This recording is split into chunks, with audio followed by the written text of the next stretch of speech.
Cada pessoa neste mundo é um projeto de Deus. Você não está aqui por acaso. Deus, então, muitas vezes, Deus estende as mãos sobre alguém para o defender, para livrar de certas coisas, porque ele às vezes tem um projeto na vida daquela pessoa, e por mais que o inimigo tente destruir, ele acampa seu anjo e protege.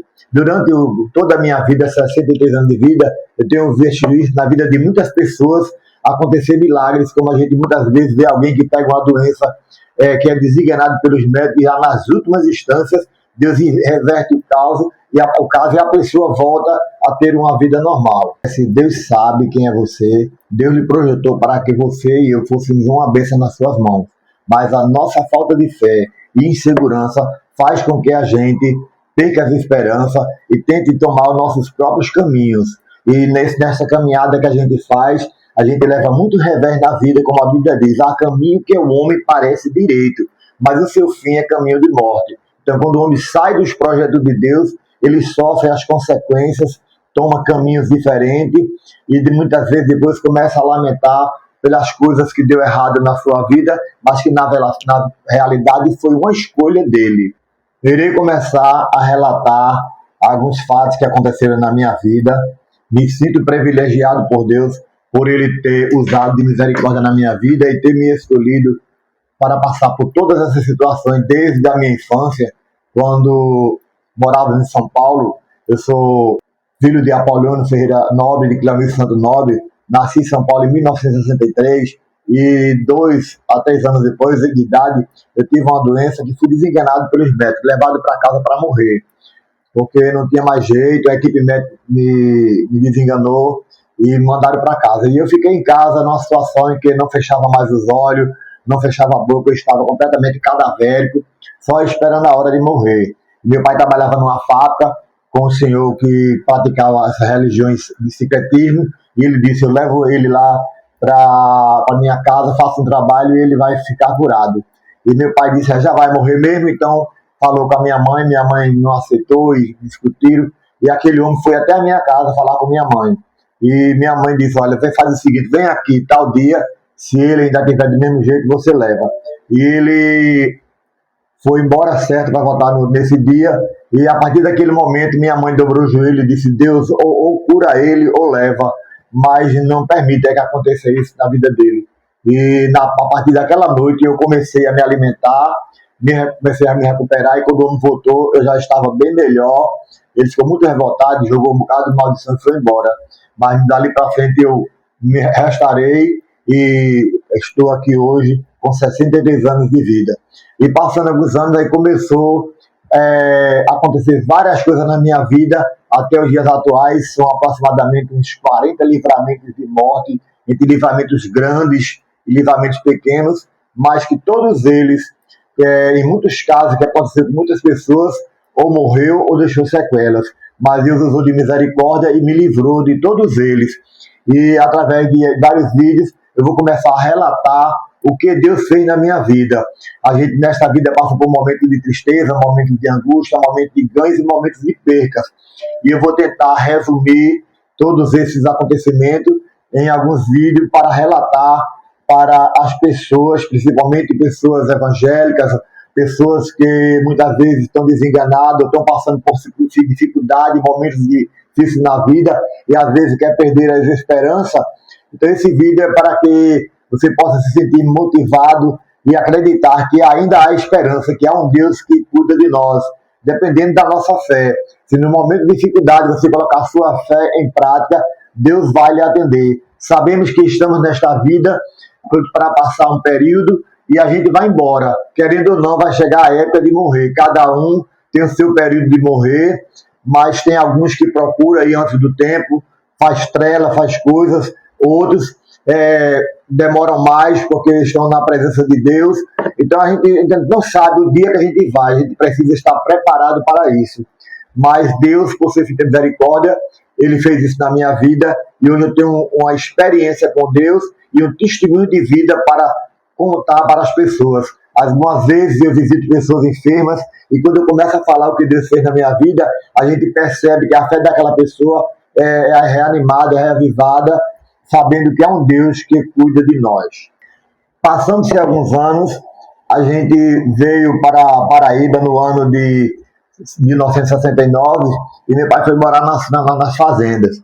E na fazenda, nessa fazenda que ele foi morar, aconteceu o segundo milagre. Quando eu, em faixa de 6 anos mais ou menos, coloquei um caroço de feijão no meu ouvido e não consegui tirar. Fiquei com medo de falar para minha mãe e passando, eu acho que um dia, 2, meu ouvido começou a inflamar e eu não aguentei. Minha mãe percebeu e quando ela olhou, o caroço já estava querendo brotar, estava inchando e eu estava sentindo muita dor no ouvido. Na época a gente morava distante de hospital, foi um trabalho tremendo para retirar esse caroço do meu ouvido, mas Deus, por sua infinita misericórdia, Ele não permitiu que acontecesse sequelas e me deu esse segundo livramento quando morávamos nesta fazenda.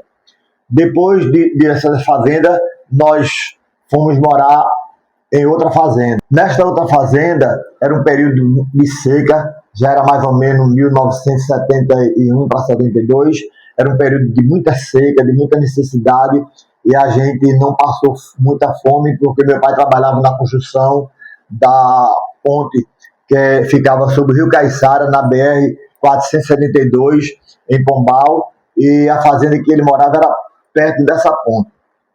E nesse lugar, nesse período, morreram 3 irmãos meus e meu avô, em um período de aproximadamente 3 meses. Foi um período muito difícil neste lugar onde a gente morava. Os donos da fazenda eram muito mesquinhos, eles tinham filhos donos de loja, inclusive tinha um que era dono de uma loja de tecido, e um dos meus irmãos, quando faleceu, o meu pai foi até a casa dele falar com a senhora dele para arrumar um paninho para fazer uma mortalha para o meu irmão, e a mulher disse que não tinha, pegou uns retalhos rasgados lá, e meu pai não aceitou. Eles eram tão mesquinhos que muitas vezes os netos deles iam para lá fim de semana e ficava roendo aqueles pedaços de rapadura, e os pedaços de rapadura chegavam e ficava redondinho, e ela guardava dentro de uma lata. E quando os filhos dos moradores iam para lá, inclusive eu, que tinha na faixa de 6 anos mais ou menos, quando chegava lá, ela dava para a gente, só que meu pai fazia um gesto e a gente não aceitava, mas ela pegava os pedaços de rapadura ruído para dar para os filhos dos funcionários. De tão mesquinho que eles eram. Nesta fazenda havia um açude perto de casa e minha mãe proibiu a gente de tomar banho, porque a gente era tudo pequeno, na faixa de 10 a 5 anos de idade, e ela foi fazer feira na cidade com meu pai, e a gente foi escondido de tomar banho nesse açude. E eu, quando eu fui pular de cabeça na água, tinha uma pedra, e eu bati com a minha cabeça na pedra. E levou um corte muito grande, eu quase que morro afogado, quase que não consigo sair dentro d'água, sangrou muito a minha cabeça e essa parte do cabelo aqui ficou como se fosse um capacete de sangue coalhado. E a gente voltou para casa e eu fiquei calado para não apanhar, e quando minha mãe chegou, ela gostava às vezes de catar piolho na gente à noite, e quando ela me chamou, eu não quis ir, ela vem cá, quando ela botou a mão na minha cabeça, deu um grito de desespero. Menino, o que é isso? A cabeça chega, estava parecendo um capacete, assim, tudo colado de sangue. Aí eu, querendo me livrar, disse que era minha irmã gostava de bater na gente, minha irmã mais velha. Aí eu disse que tinha sido minha irmã que tinha batido uma colher de pau na minha cabeça. Mas não deu para segurar e eu confessei. E foi um problema para tirar aquele sangue todo encoalhado.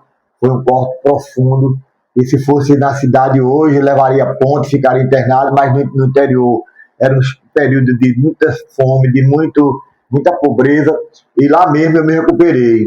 Mas passaram todos esses anos, foi com idade de 6 para 7 anos, eu estou com 63 anos, mas ainda hoje eu sinto, se eu botar um peso na cabeça, eu sinto, e eu passo a mão assim, sinto a cicatriz na minha cabeça. Mas Deus, por sua infinita misericórdia, me deu esse terceiro livramento de eu não ter morrido afogado, porque se eu tivesse desmaiado com a pancada, poderia ter morrido afogado. Desta fazenda, a gente foi morar na cidade de Pombal. Morávamos na avenida principal. E certo dia ia haver o comício da eleição em 1972 para 1973. O candidato na época era Dr. Avelino Queiroz. Era um médico muito famoso da cidade que havia se candidatado, e nesse dia ia haver uma carreata de vários carros entrando na cidade, e nós estávamos ansiosos esperando esse momento, sentado na frente de casa. Só que durante o dia, na parte da manhã, eu havia feito uma trela com alguns amigos meus, a gente foi pegar manga na beira do rio, e outros amigos maiores, a gente era criança, se fazendo de dono das mangas, vieram gritando e a gente correu e veio para a beira do rio. E eles pegaram as mangas da gente e depois vieram para a beira do rio, tiraram onda com a cara da gente e a gente perdeu as mangas.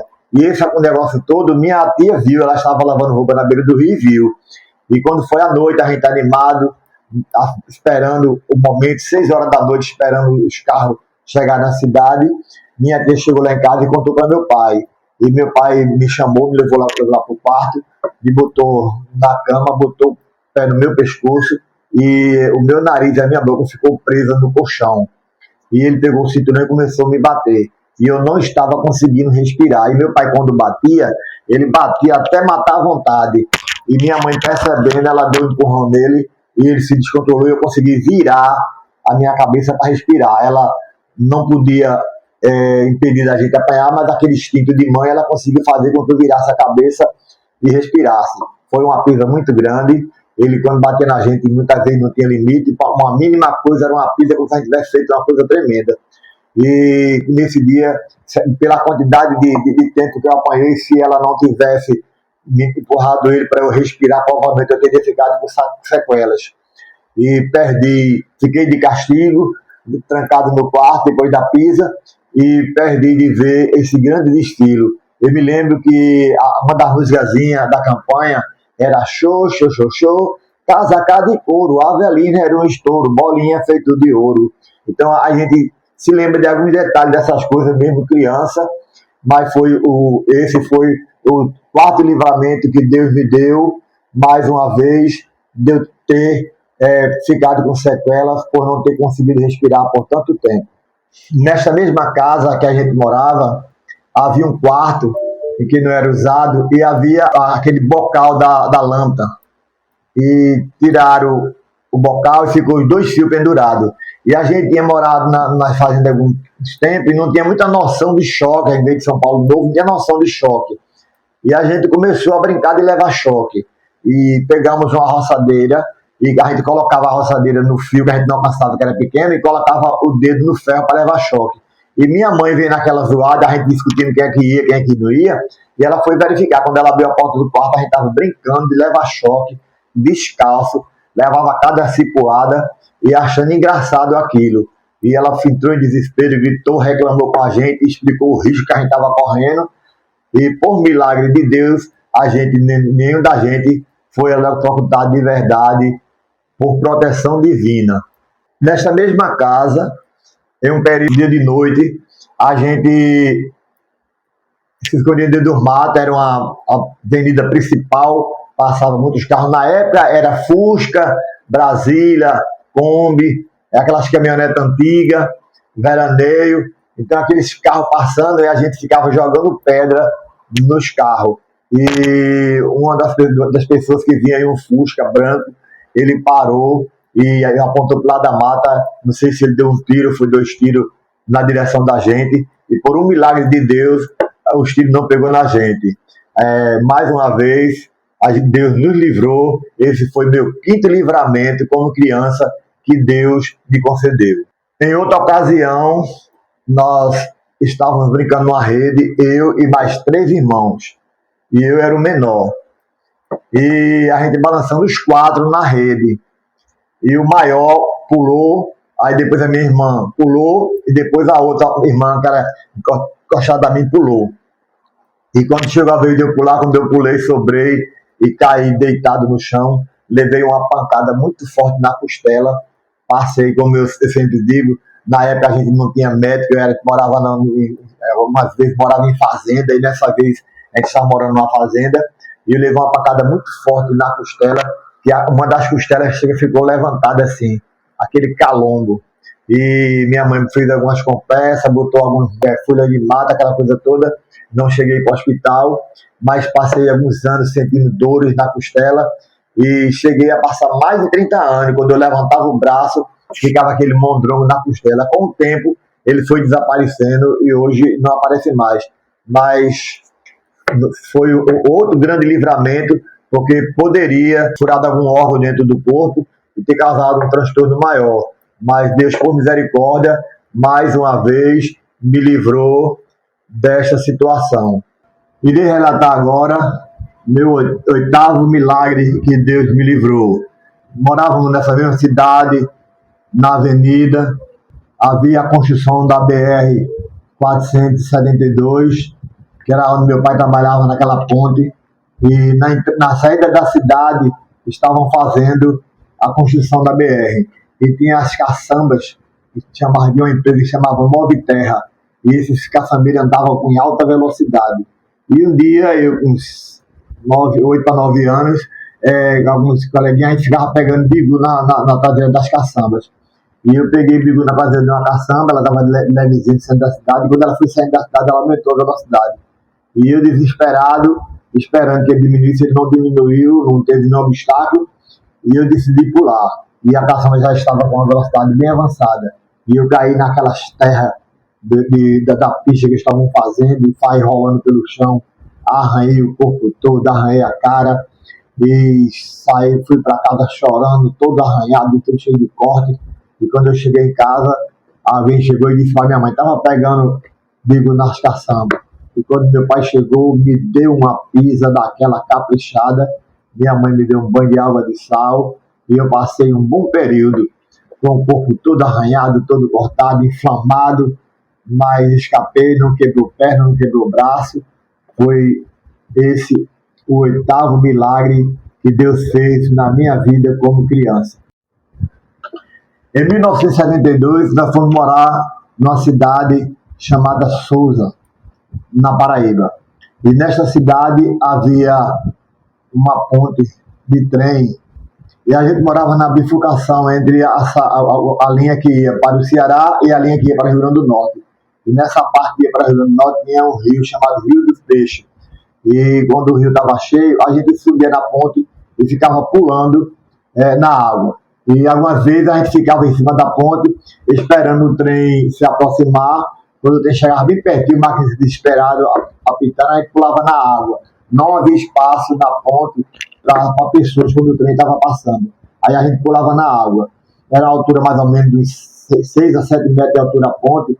E algumas vezes a gente ficava esperando aparecer aqueles funil na água, que era provocado pelas colunas da ponte, e a gente pulava dentro. Os maiores pulavam e conseguia sair. E aí eu, pequeno, com idade de 8 anos, 9 anos, fui pular também desse funil, só que quando eu pulei, não consegui sair de dentro dele. E ele começou a me rodar, misturado com pedra, com terra, e eu desesperado, tentando sair, tentando respirar, e não conseguia. Eu já estava quase certo que ia morrer. Aí eu consegui sair de dentro daquele redemoinho já nas últimas já. E fiquei apavorado, com medo. Nunca mais eu quis pular no redemoinho. E foi esse 9º milagre que Deus me deu nesta cidade. Alguém pode até falar assim, mas que menino treloso, também você trelava demais. Eu, na época, para mim, eu tinha uma vida normal, como qualquer criança que brincava, que se divertia. Mas mesmo depois de adulto, depois de experiente, trabalhando no Corpo de Bombeiros, sofri acidentes 10 vezes piores do que os que eu sofria quando eu era criança. Tudo isso eu tenho como um mistério na minha vida, um projeto de Deus que Deus tem na minha vida, de ter permitido eu passar por todas essas coisas e ter me livrado. Eu tinha um amiguinho nessa cidade, nesse mesmo período, e a gente ia para a feira carregar frete na feira ou vender picolé. E certas vezes a gente estava vindo para casa do centro de Souza, a gente morava num bairro chamado Jardim Brasil, e tem um espaço de uma área que não tem casa, nem na parte da linha do trem, nem na parte da pista lá em cima, na avenida principal. E a gente, em uma dessas áreas, tinha esse baixo Meretriz, ele tinha quase a minha idade, a gente na faixa de 9 para 10 anos. E a gente foi pela parte de trás, aí cheio de carro lá na frente, aquelas mulheres lá com os caras bebendo, e a gente teve a ideia de esculambar as mulheres. É coisa de criança que não tem o que fazer. E a gente disse um bocado de nome com as mulheres, xingamos as mulheres e saímos correndo. E tem nessa parte da divisa da cidade havia uma mata rasteira. E quando era no período de verão, ficava tudo escampado, tudo pelado, não tinha como ninguém se esconder, onde você estivesse dava para ver. Só que nesse período era período de inverno, e a mata estava toda vendida, tudo mata assim, em torno de 1,5 m, 2 metros de altura, e a gente correu para sair lá do outro lado, dava uma distância de uns quase 800 metros, para sair na linha de ferro. Só que o cara pegaram um carro, uma caminhoneta, e arrodearam o bairro e vieram esperar a gente do outro lado. E quando a gente vinha se aproximando, estavam os caras parados com as armas na mão, reclamando, bicado, e ameaçando que se pegasse a gente, ia dar na gente, ia atirar na gente, aquela coisa toda. E a gente tudo estava bem perto, a gente percebeu. E a gente entrou dentro das moitas do mato, eles entraram procurando para ver se achava a gente, mas não conseguiu achar, porque a gente estava dentro da moita. Então, esse foi o 10º livramento que Deus nos deu neste lugar. A minha vida religiosa começou quando eu era adolescente e meu pai trabalhava numa plantação de algodão e estava meu pai e meu tio e vários trabalhadores catando algodão. E meu pai, ele era afastado da igreja, e ele começou a conversar com meu tio, que era cunhado dele, a respeito do livro de Apocalipse. Eles começaram a falar sobre as trombetas, sobre as taças, sobre os terremotos, e ele falando aquelas coisas todas que iria acontecer no futuro. Eu creio que foi mais ou menos pelo ano de 72, 73, e eles conversando, e aquilo ali me causou um pânico. Minha mãe já caminhava para a igreja desde a minha infância, e aquilo me causou um pânico. E eu disse, eu não quero passar por isso não, eu vou para a igreja. E eu comecei a caminhar com a minha mãe para a igreja na cidade de Souza, na Assembleia de Deus de Souza, na Paraíba. E a gente começou a caminhar para a igreja, e desde lá até hoje eu permaneço no Evangelho pela infinita misericórdia de Deus. E eu creio que é a mão de Deus que tem estado sobre a minha vida durante todo este período. Depois, no ano de 1973 para 74, a gente morava em Souza, a gente decidiu vir para Recife, porque a gente viu lá falar que havia muitas construções aqui em Recife, estavam construindo as vilas de Coab no governo de Marco Maciel, e era 110 mil casas, era emprego para todo mundo. E a gente veio trabalhar nas vilas de Recife, morávamos em Miroeira e trabalhávamos na vila de Jardim Paulista Baixo. E depois dessas vilas, trabalhamos em várias vilas daqui da cidade do Recife, até em 83, quando eu entrei no Corpo de Bombeiro.